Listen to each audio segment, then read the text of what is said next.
আজকে শেয়ার করছি জলপাইয়ের টকঝাল মিষ্টি কালোজাম আচার। জলপাইয়ের এই টকঝাল মিষ্টি কালোজাম আচার এতটাই মজা হয়, এটা জলপাই দিয়ে বানানো হয়েছে, কেউ বুঝতেই পারবে না। আসসালামু আলাইকুম। জলপাইয়ের এই টকঝাল মিষ্টি কালোজামের জন্য একটা স্পেশাল মশলা বানিয়ে নিচ্ছি। এখানে দিয়ে দিচ্ছি মরিচ, এলাচ, দারচিনি, জিরা এবং পাঁচফোড়ন। এগুলো হালকা একটু ভেজে আমি ব্লেন্ড করে নিব।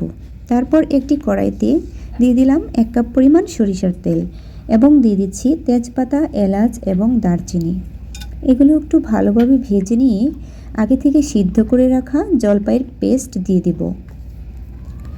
এখানে আমি জলপাইয়ের পেস্ট বিচি সহ অ্যাড করেছি।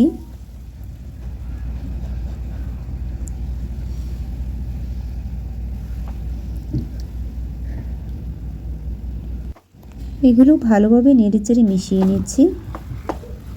এখন আমি দিয়ে দিচ্ছি গুঁড়া মশলাগুলো, হলুদ, মরিচ এবং ধনিয়া। আমি এখানে 1 চা চামচ করে গুঁড়া মশলাগুলো অ্যাড করেছি। এখন দিয়ে দিচ্ছি পরিমাণ মতো লবণ। এগুলো ভালোভাবে মিশিয়ে নিচ্ছি।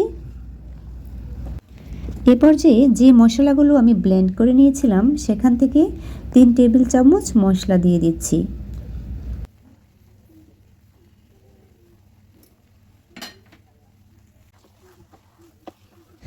এখন দিয়ে দিচ্ছি 2 কাপ পরিমাণ চিনি। এগুলো ভালোভাবে মিশিয়ে নিচ্ছি। এ পর্যায়ে আমি 1 চা চামচ কালো জিরা অ্যাড করছি।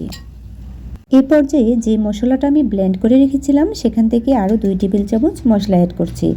শেষ পর্যায়ে মশলাটা অ্যাড করলে আচারের ঘ্রাণটা অনেক বেশি ভালো হয় এবং অনবরত নাড়তে থাকবো যতক্ষণ না পর্যন্ত এটা আরও ঘন হয়ে আসছে। দেখতেই পাচ্ছেন প্যান থেকে একদম ছেড়ে ছেড়ে আসছে, প্যানে একদমই লেগে নেই। এ পর্যায়ে একটি প্লেটে এটা সার্ভ করে নিচ্ছি। কালোজামের জন্য জলপাইয়ের পেস্ট একদম রেডি। জলপাইয়ের পেস্ট ঠান্ডা হয়ে গেলে এটা আমি কালোজামের শেপ দিয়ে বানিয়ে নেব। আমি কয়েকটা বানিয়ে দেখাচ্ছি আমি কিভাবে কালোজামের শেপটা দিয়েছি। হাতে একটু সরিষার তেল নিয়ে পরিমাণ মতো জলপাইয়ের পেস্ট নিয়ে মধ্যে একটা জলপাইয়ের বিচি দিয়ে এভাবে কালোজামের শেপ দিয়ে বানিয়ে নিয়েছি। এভাবে আমি সবগুলো কালোজাম সেম প্রসেসে বানিয়ে নিয়েছি।